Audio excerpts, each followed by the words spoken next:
Eta zer pasatu jakon zinegotzi izatearen eta PNV-ko izatearen edo? Bueno, orduen sartu ziren 37 ziren ustez, aprilea 6 aprilea izaten hemen hartu zuten traketen naparrak eta orduen atxilotu zuen. Eta, handik denbora batera ekapek eta pekizuten, da amai urtera kondenatu zuen dako. Jakin dugu, egon dela, Porto Santa Marian beste batzuekin, beste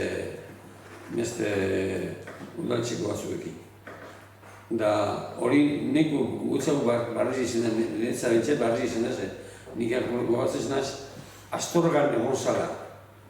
Baina, Porto Santa Mariatik gero Astorgara pasatu zen.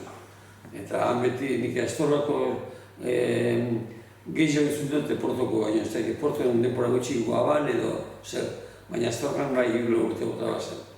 Da han beti guatzen zen hotza eta jateko txarra eta gero han sauna bat izen bazen musikalari zen eta orduen musikal alderdik beste lagun batzuk, beste kide batzuk egongo zirenak, beste toki batzutakoekin, harremanakin, konposaketakin, musiketa asko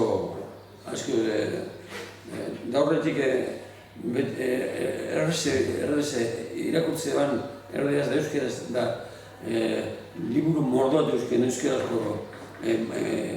euskarazko etxinekoaz 1800-eko liburua euskaraz zaharren, baina beti erlojeketiko liburua.